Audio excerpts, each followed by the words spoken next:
I rise today in strong support of the economic recovery package that we will soon vote on. We are in the midst of the most severe recession since the Great Depression. Families and small businesses across this country and in my home state of New Hampshire are hurting. As a former governor and small business owner, I know that it is business and not government that creates jobs and drives new ideas and innovation.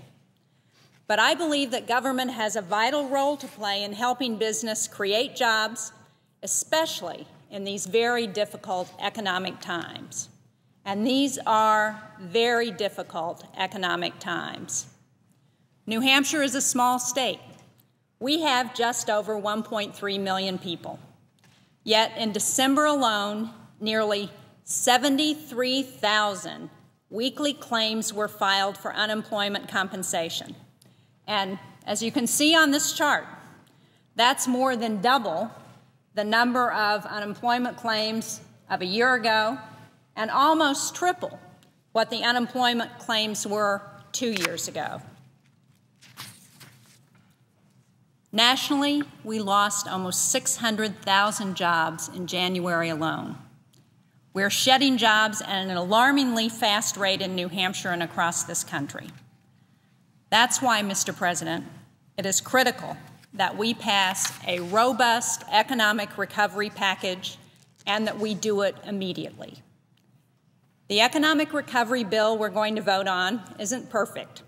I would have preferred more investment for roads and bridges, for water treatment plants, for K through 12, and higher education buildings.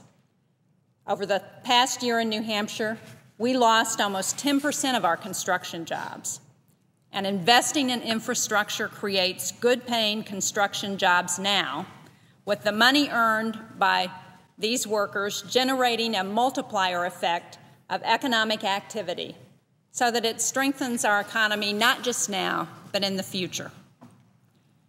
If it were up to me alone, we would be investing more heavily in infrastructure.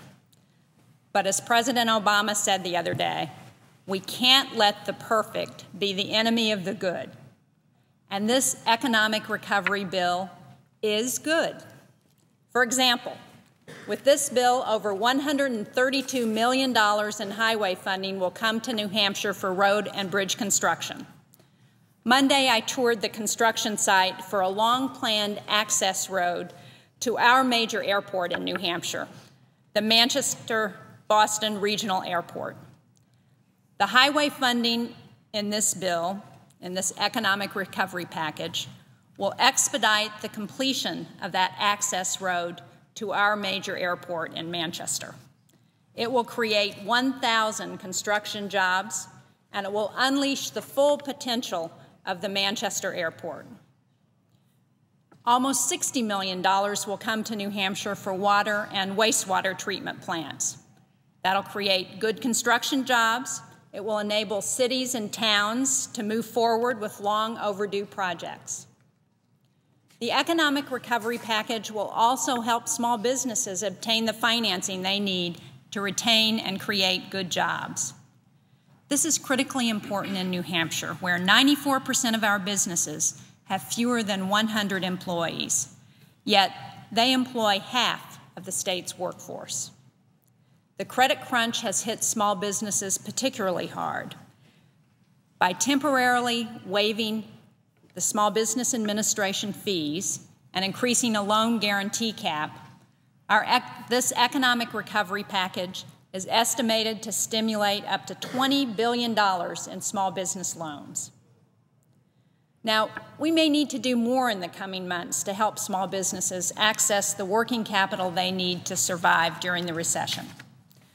Too many small businesses today are relying on credit cards, and they're paying exorbitant interest rates to obtain working capital. As a member of the Small Business Committee, I will be vigilant at monitoring whether the actions we are taking now in this economic package are sufficient to provide small businesses with access to financing.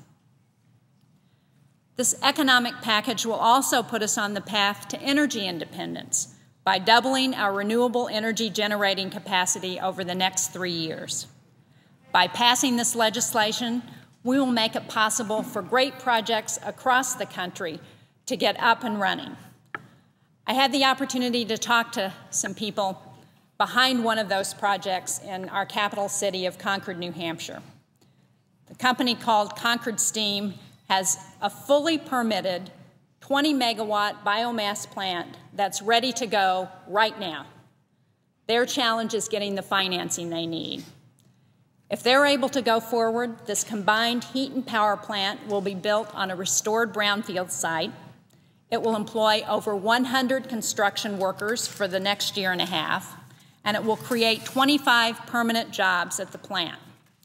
Because its fuel will be New Hampshire forest waste, this renewable power plant will also create about 100 jobs in the timber industry.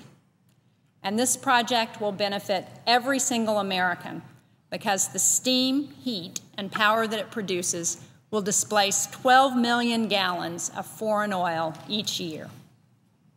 Mr. President, we need to pass this economic recovery package, not only because it will put people back to work and lay a foundation for long-term economic growth, but also because we need to restore confidence in our economy. The American people have always risen to meet every challenge. They need to see that their government is ready to meet this economic challenge as well. Mr. President, I urge my colleagues to join me in voting for this economic recovery package and doing it as soon as possible.